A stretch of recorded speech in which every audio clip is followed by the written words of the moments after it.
Buenas tardes, mi nombre es Alejandra Guillermo Andujano y formo parte del grupo de investigación en fisiología médica. En esta ocasión vamos a platicar sobre qué es y cómo se hace la investigación en fisiología médica, cubriendo aspectos epistémicos, metodológicos y algunos estudios específicos. En esta primera parte abordaremos los aspectos epistemológicos que soportan la investigación realizada por este grupo de investigación. El objetivo de este tema es doble. Por un lado, proporcionarles la argumentación para justificar epistemológicamente y el sentido del quehacer de la fisiología médica, que es la búsqueda de relaciones cuantitativas entre variables fisiológicas para la construcción de mecanismos funcionales explicativos. Y por el otro lado, que podemos caracterizar la fisiología médica como una disciplina autónoma y describir así la tarea de las disciplinas hijas que sustenta. En el grupo de investigación de fisiología médica pensamos que la fisiología es la ciencia del trabajo biológico, del qué hacen los procesos funcionales de los sistemas vivos y cómo lo hacen. Es la búsqueda y formación de relaciones causa-efecto para la construcción de mecanismos funcionales. Es la ciencia del dinamismo, del estudio del curso temporal de los procesos funcionales, aunque esta sea todavía una tarea pendiente. Los tabiques que construyen al edificio fisiológico son las relaciones que se forman a partir de los resultados del método fisiológico cuantizado, en el cual se estimula a un sistema vivo que responde. Con base en nuestra experiencia, al graficar la relación entre las variables de estímulo y respuesta, generalmente se observa que presentan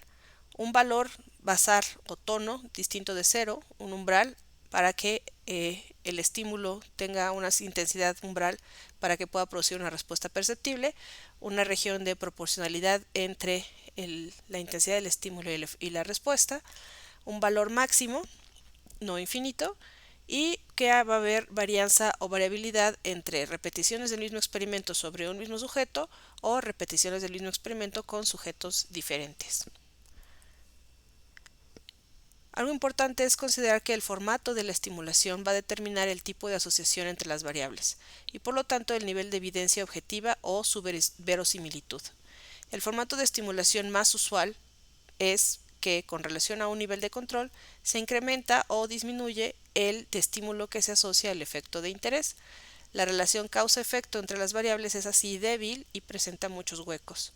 Se incrementa el grado de evidencia aportada cuando se aplican niveles graduales de intensidad del estímulo, que son arbitrariamente elegidos, y al ser asociado cada uno a su efecto puede generar puntos XY que marquen una tendencia que, al matematizarse mediante interpolaciones y extrapolaciones, se puedan generar modelos. Si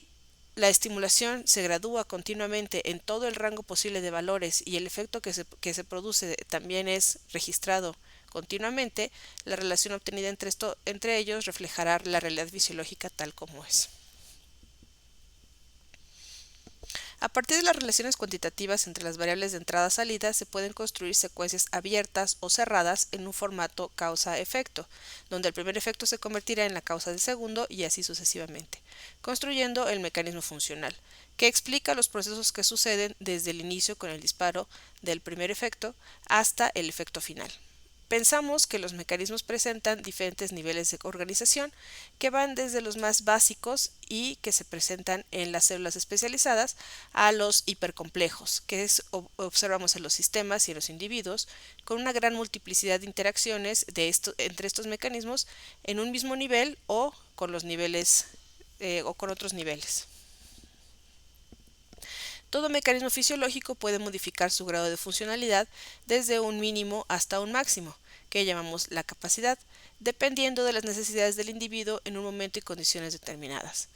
Dado que las relaciones siempre van a presentar varianza, los mecanismos que están construidos por esas relaciones necesariamente van a presentar esta varianza.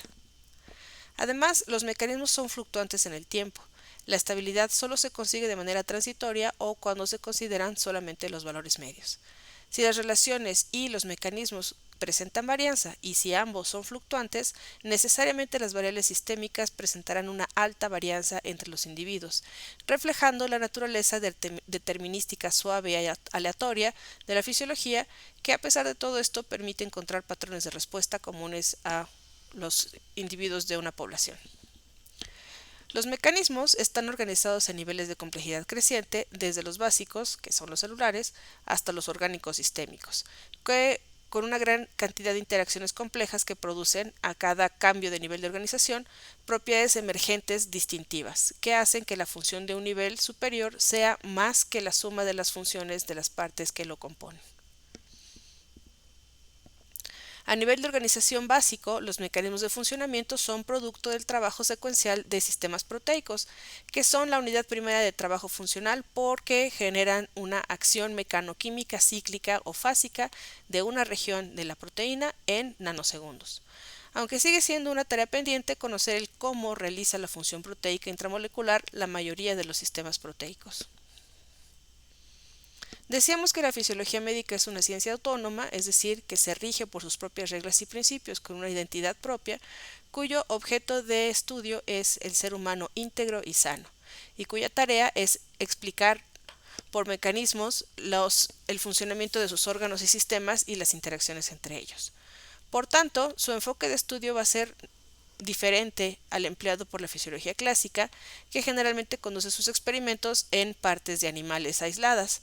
y por lo tanto también requiere la adopción de técnicas experimentales ingeniosas que permita el estudio no invasivo de los seres humanos sanos, conservando también las interacciones de todas sus partes.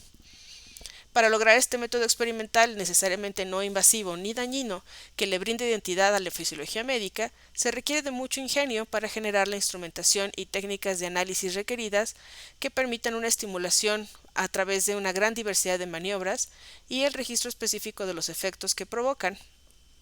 para así poder realizar una cierta separación de la función de órganos y sistemas, aunque preservando siempre sus interacciones. Es muy relevante destacar que el constructo de conocimientos de la fisiología médica es uno de los pilares que sustenta a la medicina, y que además, por un proceso de especialización y aplicación de sus instrumentos y métodos, ha originado 4 disciplinas hijas generadoras de conocimientos prácticos con alto impacto, como la fisiología del deporte, la fisiología clínica, la fisiología de ambientes extremos y la fisiología de la aviación espacial. Cada una de estas hijas tiene una tarea específica, como sería la evaluación objetiva del grado de alteración o insuficiencia de los sistemas corporales en caso de una enfermedad, la formación de atletas de alto rendimiento, la supervivencia de los seres humanos en el espacio o el estudio de los efectos de la altitud o los cambios extremos de temperatura. No obstante, en países subdesarrollados como desgraciadamente es el nuestro, estas disciplinas no son socialmente relevantes. Esto nos lleva a la segunda parte de la plática. Vamos a discutir los principios de la variabilidad cardiovascular, porque ese es el área específica del conocimiento en que se desarrolla la investigación del grupo de fisiología médica. Entonces, vamos a describir los atributos relevantes de este campo de conocimiento, los aportes originales de nuestro grupo a este campo de estudio y también nuestra línea de investigación asociada. Este campo de conocimiento, el campo de la variabilidad cardiovascular, es muy relevante para la fisiología clínica porque ha proporcionado una metodología de estudio no invasiva y cuantitativa de la actividad del sistema nervioso autónomo, basada en la variabilidad latido por latido que presentan las series de tiempo de la frecuencia cardíaca y de la presión sistólica principalmente, que mediante técnicas de análisis matemático permite descomponer a estas señales complejas, en un espectro caracterizado por 2 componentes, uno de baja frecuencia y otro de alta frecuencia, que han sido asociados experimentalmente, el de baja frecuencia a la actividad simpática y el segundo a la actividad vagal o respiratoria, dependiendo si hablamos de la frecuencia cardíaca o de la presión. Este fundamento fisiológico ha sido extensivamente documentado. La relevancia de la variabilidad cardiovascular radica también en la aplicación de estos métodos para el estudio de las alteraciones del sistema nervioso autónomo en múltiples enfermedades y en que ha originado indicadores muy confiables de la morbimortalidad, principalmente de enfermedades cardiovasculares. Esta relevancia se evidencia por las cerca de 5.000 publicaciones que aparecen en los últimos 5 años, siendo el 80% de estos estudios que abarcan casi todas las áreas de la clínica, incluyendo diferentes sistemas corporales, estudios realizados en niños, jóvenes, adultos y ancianos, en hombres y mujeres que pueden ser embarazadas y no embarazadas. Nuestro grupo ha realizado bastantes aportes originales al campo de la variabilidad cardiovascular. Hemos encontrado índices cuantitativos de la actividad autonómica simpática con base en el análisis de la potencia de los componentes de baja frecuencia, obtenidos por el análisis espectral de las series de tiempo de la presión de pulso, de la derivada máxima de la impedancia torácica y de la presión arterial. Además, indicadores cuantitativos simpáticos con base en la frecuencia central de los componentes de baja frecuencia, de las series de tiempo de intervalos RR y de las presiones sistólica y diastólica, cuyo desempeño fue probado durante la realización de ejercicio isométrico y dinámico. Más aún, la diferencia sistemática que presentaban las frecuencias centrales del componente de baja del RR y de la presión diastólica pusieron en evidencia que hay diferencias funcionales entre la rama simpática cardíaca y la rama vasomotora. También documentamos que el espectro de la serie de tiempo de la sensibilidad del barorreflejo muestra un solo componente en la banda de muy baja frecuencia que presenta una fuerte correlación con el sólido indicador de actividad vagal de alta frecuencia del RR y por lo tanto puede desempeñarse como indicador vagal complementario. Dentro de los objetivos generales del Grupo de Investigación en Fisiología Médica, destaca hacer contribuciones originales y relevantes a la fisiología médica, preservar el conocimiento de la fisiología aplicada en nuestro medio y formar investigadores en este área de conocimiento. Nuestra línea de investigación es que mediante el estudio de las interacciones funcionales del sistema nervioso autónomo con los sistemas cardiovascular, respiratorio y muscular, nos permite explicar los mecanismos funcionales que sustentan la función del ser humano sano e íntegro.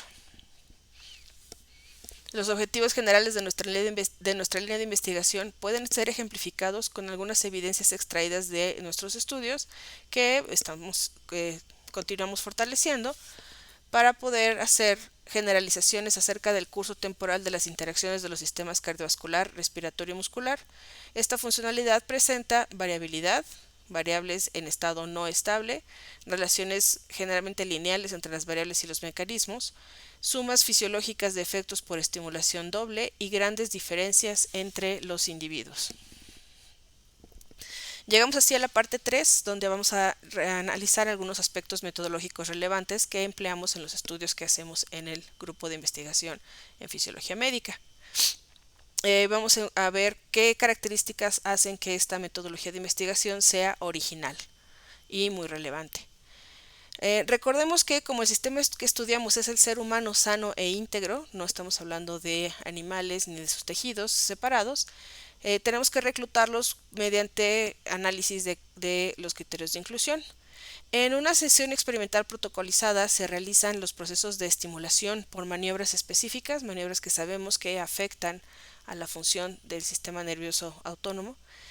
Registramos las variables evaluadoras del efecto, que además las convertimos a una señal digital para poder obtener el curso temporal de las variables, o sea, cómo van cambiando a lo largo del tiempo, y poder formar relaciones cuantitativas entre estas variables. Estos procesos nos permiten construir el mecanismo funcional que va a explicar en última instancia cómo transforma el sujeto a la estimulación en el efecto que observamos. Los criterios de inclusión generales para el reclutamiento de los voluntarios son que sean individuos sanos, cuyo estado de salud verificamos por procedimientos clínicos habituales, que sean jóvenes de ambos sexos y que presenten medidas antropométricas dentro de los límites normales. Durante el protocolo de experimentación necesitamos obtener el consentimiento informado por escrito del voluntario, preparar al sujeto para la ejecución de las maniobras, tanto instrumentándolo, conectándolo a los sensores que se necesitan para registrar sus variables, hacer el registro de las señales y el análisis del curso temporal y de las relaciones entre las variables. El proceso de estimulación que empleamos es la realización voluntaria por parte del sujeto de maniobras continuas, no invasivas, que no producen dolor, que están cuantizadas de manera lineal, generalmente creciente o decreciente.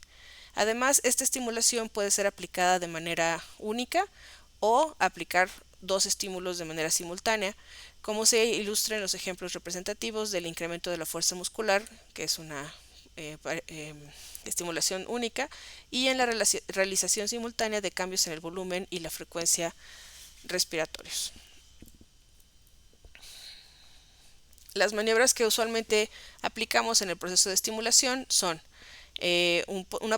sujeto en una postura acostada, generalmente empleado como control, el cambio de postura a erguido, de pie, el control respiratorio, la respiración de diferentes mezclas de gases y la realización de ejercicio estático o dinámico o la aplicación de estímulos con diferentes temperaturas en regiones específicas del cuerpo. Para el registro de las variables, de las señales, tanto de las variables de estimulación como de las respuestas, se necesitan múltiples canales de medición, muy específicos para cada tipo de señal. Destacan los que registran la impedancia cardiotorácica, que está relacionada con el flujo de la sangre en el tórax, el pulso arterial, el electrocardiograma, la presión arterial y la amplitud respiratoria. Este proceso de registro de señales no es invasivo, es decir, no rompe la barrera de la piel, todo se hace sin invadir el espacio interno del cuerpo, es no dañino, no debe causar dolor ni alteración en la función y se hace un registro continuo durante todo el experimento. Las señales son adquiridas, o sea, convertidas de un formato analógico a un formato digital, y desplegadas en tiempo real en un monitor de computadora, donde se almacena también para poder procesarlo computacionalmente más adelante. Se establece así un círculo vicioso entre la innovación tecnológica y la generación de conocimiento fisiológico novedoso. Y con base en este círculo virtuoso hemos ido desarrollando instrumentos tanto para la estimulación como para el registro y programas para el procesamiento de las señales, así como nuevas estrategias de estimulación. Algunos ejemplos representativos de la instrumentación que hemos desarrollado es una mesa giratoria de 360 grados, una cámara para la aplicación de presión positiva y negativa en los miembros inferiores y un sistema para el control visual de la respiración. Una característica muy relevante de esta instrumentación es que puede ser programada para generar cualquier tipo de estimulación continua.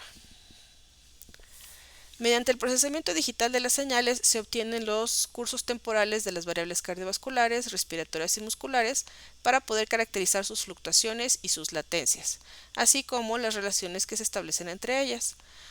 A manera de ejemplo, presentamos los cursos temporales de las variables primarias, que son las que se registran directamente del sujeto en condiciones de hipoxia, o sea, baja concentración de oxígeno, y las relaciones fuerza-frecuencia cardíaca en ejercicio isométrico, que resultaron ser lineales. El análisis espectral de las series de tiempo de las variables primarias es obtenido por una distribución tiempo-frecuencia para la obtención de los cursos temporales de las potencias y frecuencias centrales empleados como indicadores simpáticos y vagales, así como de las sensibilidades de la arritmia sinusal respiratoria y el barorreflejo, ambas computadas por el índice alfa, y la construcción de relaciones continuas entre ellos. Este proceso se ejemplifica con los cursos temporales de la baja frecuencia de la presión sistólica en condiciones de ejercicio isométrico, que marcó claramente un fenómeno de umbral, y las relaciones continuas entre la alta frecuencia de los intervalos RR, la frecuencia respiratoria durante el control respiratorio, y de la presión sistólica contra su componente de baja frecuencia durante el ejercicio isométrico, que también resultaron ser lineales. Un proceso clave del procesamiento digital es la promediación ensamblada de los cursos temporales individuales de las variables primarias y de las espectrales para poder obtener patrones de respuesta claros. Esta regularidad que caracteriza el efecto provocado por una condición experimental específica, aún dentro de la variabilidad intrínseca a una población diversa. Estos patrones están ejemplificados por los que encontramos en la presión sistólica durante la realización de la prueba de Müller, el componente de baja frecuencia de la presión contra la fuerza y los cursos temporales de la presión sistólica en una prueba de frío en la cara, de la frecuencia central de componente de baja del RR durante la realización de ejercicio isométrico. Por tanto, los procesos metodológicos de estimulación, registro de variables de respuesta y el procesamiento en el tiempo y la frecuencia proporcionan el curso temporal de las variables cardiovasculares, respiratorias, autonómicas, simpáticas y vagales y de sus mecanismos de control, así como las relaciones continuas entre ellas, y mediante las asociaciones en secuencias causa-efecto permiten la construcción de mecanismos funcionales que explican los efectos de una condición experimental específica en cada una de ellas. Por ejemplo, a partir de los cursos temporales de variables cardiovasculares y respiratorias, de la actividad autonómica por potencias y frecuencias centrales y de la sensibilidad del varo y respiro reflejo, se realizó la asociación entre ellas en un formato causa-efecto explicativo del efecto de la hiperglucemia por la ingestión de glucosa en las variables de la actividad simpática, de las sensibilidades del varo y la arritmia sinusal respiratoria y de las variables cardiovasculares y respiratorias. En la parte 4 vamos a analizar algunos estudios de investigación representativos que hemos publicado. El objetivo de esta última parte vamos a ver una muestra de estudios específicos y vamos a analizar sus aspectos más relevantes. Estos estudios específicos fueron agrupados en 4 categorías de acuerdo a las condiciones experimentales que presentan en común.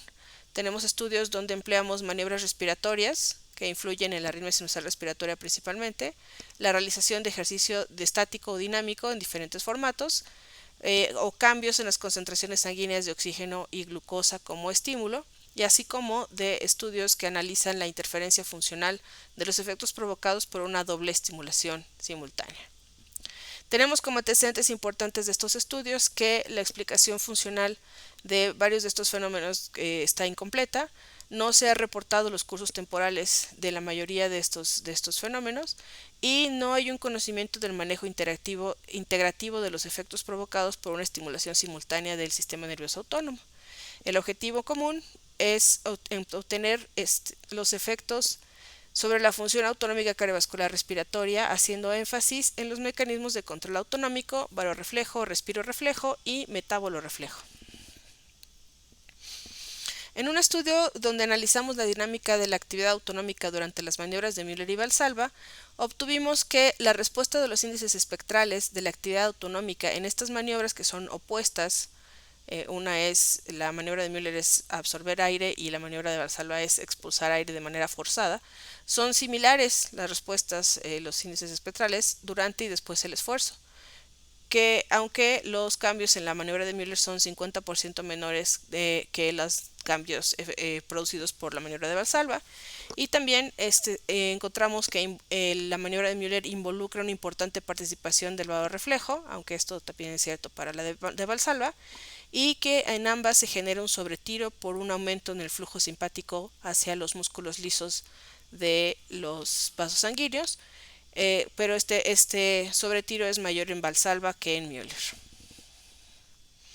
En otro estudio analizamos los índices espectrales del acoplamiento en frecuencia y sensibilidad de la arritmia sinusal respiratoria en respuesta a un incremento continuo y lineal de la frecuencia respiratoria. Y ante este cambio lineal en la frecuencia respiratoria, el acoplamiento entre la frecuencia y la amplitud entre la respiración y la frecuencia cardíaca presentaron 3 etapas bien delimitadas por las diferentes frecuencias respiratorias, y que cada etapa presentó una funcionalidad distintiva. En el rango de menor frecuencia vamos a encontrar poco acoplamiento pero alta ganancia. En el rango medio encontramos que ambos mecanismos crecen linealmente, y en el rango de mayor frecuencia se desacopla tanto la respiración como la arritmia sinusal respiratoria y se reduce la ganancia. Otro estudio donde hablamos de maniobras con diferentes niveles que producen diferentes niveles de actividad simpática, que sería acostado, respiración controlada, cambio de postura activo y ejercicio dinámico. Encontramos soporte experimental de los correlatos fisiológicos de los índices espectrales basados en la variabilidad de la presión sistólica con los diferentes niveles de actividad simpática producidos por cada una de las maniobras, y también sorpresivamente encontramos un alto nivel de variabilidad en los espectros de potencia de dinámicas al estudiar las dinámicas, porque a pesar de que estas variables las aplicamos en un supuesto estado estable, lo que sugirió que debemos usar sistemáticamente el análisis de la distribución tiempo-frecuencia a cualquier variable en cualquier condición, porque siempre van a ser en estado no estable. En un ejercicio en un estudio donde analizamos los efectos de dos tipos de ejercicio isométrico linealmente incrementado sobre las sensibilidades instantáneas del baro y respiroreflejos, encontramos que estas dos sensibilidades y sus coherencias se reducen gradualmente conforme se incrementa la fuerza muscular, obteniendo mayores reducciones en las piernas cuando el ejercicio se hace con las piernas que con los brazos, y estos efectos pueden explicarse por el diferente manejo nervioso que se hace de los músculos en los miembros superiores y de los miembros inferiores. Estas relaciones continuas en el tiempo continuas contra la fuerza permiten detectar un efecto de umbral que hemos asociado con la activación del metábolo reflejo, y que los mecanismos de control tanto cardiovascular como cardiovascular respiratorio son mejor caracterizados al complementar el análisis de las ganancias, el análisis clásico de las sensibilidades, con sus coherencias en el tiempo y la frecuencia. En otro estudio analizamos la respuesta autonómico cardiovascular latido por latido provocada al respirar oxígeno al 100%, a diferencia de la mezcla normal de gases que tiene aproximadamente 21% de oxígeno. Al respirar 100% de oxígeno en sujetos sanos, se causa una hiperoxemia, un incremento de la concentración sanguínea de oxígeno, y causa dos tipos de efectos directos que son inmediatos sobre el nodo sinoatrial, que es el marcapasos natural del corazón, y el músculo liso de los vasos, produciendo una inhibición y una vasoconstricción respectivamente. Y después de un tiempo encontramos efectos tardíos, que son indirectos, y estos están mediados por la actividad autonómica a través del barorreflejo y la arritmia sinusal respiratoria, que aumentan el flujo vagal y disminuyen la actividad simpática, lo que en última instancia se traduce en un aumento del intervalo RR, que equivale a una reducción de la frecuencia cardíaca. En el estudio complementario, cuando analizamos la respuesta autonómico cardiovascular respiratoria a la hipoxia hipocápnica en sujetos sanos, encontramos que al respirar una mezcla de gases con una baja concentración de oxígeno y una alta concentración de dióxido de carbono, a corto plazo encontramos efectos depresivos tempranos, inmediatos y directos, y más a tarde unos efectos tardíos que también pueden considerarse directos, que incluyen la vasodilatación que conduce a una hipotensión. Entre los efectos inmediatos encontramos una reducción de la sensibilidad tanto de la arritmia como del barorreflejo, independientemente de la activación del quimiorreflejo, que en última instancia va a aumentar la frecuencia respiratoria, y el retiro vagal va a producir un consistente aumento en la frecuencia cardíaca. Hemos estudiado también las respuestas autonómicas cardiovasculares y respiratorias a un estímulo hiperglucémico en sujetos sanos, y gracias a nuestros estudios delineamos una respuesta integrativa a la hiperglucemia que es caracterizada por efectos depresivos simpatovagales que fluctúan, y consideramos que constituyen un mecanismo funcional adaptativo a la hiperglucemia que es provocada por la necesaria ingestión diaria de comida a lo largo de toda nuestra vida. Y esta respuesta no puede ser dañina siempre y cuando se acompañe de una hiperinsulinemia adecuada. Cuando analizamos el efecto de un estímulo hipoglucémico sobre la respuesta autonómico cardiovascular y respiratoria, encontramos que la respuesta está caracterizada por efectos depresores de la actividad vagal y los mecanismos de control con fluctuaciones reducidas que permiten por momentos la activación simpática, cardiovascular y respiratoria como una respuesta contrarregulatoria para aminorar los efectos dañinos de la neuroglucopenia. Al analizar los efectos interactivos de la variación simultánea de la frecuencia respiratoria y el volumen corriente sobre la arritmia sinusal respiratoria, encontramos que los núcleos de control respiratorio y de salida vagal al nodo sinoatrial manejan dos influencias que varían simultáneamente, causando una mayor atenuación de la arritmia sinusal respiratoria. El efecto de la frecuencia respiratoria es muy consistente y lineal, mientras que el efecto del volumen corriente es más ambiguo y no es lineal. Y al analizar los tipos de interferencia funcional instantánea en la respuesta autonómico cardiovascular a la realización de las pruebas de frío en la cara y cambio de postura, encontramos que el curso temporal de las variables autonómico cardiovasculares y de sus índices de interferencia muestran la capacidad de integración del sistema nervioso autónomo, consistente en la generación de patrones de respuesta con efectos alternados, potenciativo y supresivo. La dinámica de la RR fue la que mejor estimó la alternancia de la interferencia simpático-vagal entre potenciativa y supresiva. Bueno, como conclusión general podemos decir que en esta presentación hemos revisado los fundamentos epistémicos y los principales atributos metodológicos que caracterizan a la fisiología médica, los aspectos originales y relevantes de la investigación que empleamos y los aportes originales y relevantes sobre la función autonómica cardiovascular y respiratoria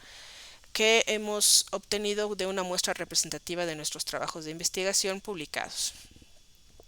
Por último, pero no menos importante, queremos destacar la gran importancia que ha tenido el simposio del Departamento de Ciencias de la Salud en el proceso clave de la transmisión del conocimiento para garantizar su difusión, discusión e incorporación al corpus del conocimiento general. Durante los últimos 25 años, los integrantes del grupo de investigación en fisiología médica hemos participado invariablemente en este evento que hemos visto crecer tanto al interior como al exterior de la UAM hasta alcanzar a un foro internacional y por lo tanto le deseamos una larga vida al simposio del Departamento de Ciencias de la Salud en sus primeros 25 años de vida. No queda más que agradecerles su atención y pues mostrarles mis datos de contacto por si necesitan hacer alguna otra pregunta, comentario o si les interesa participar en nuestras investigaciones.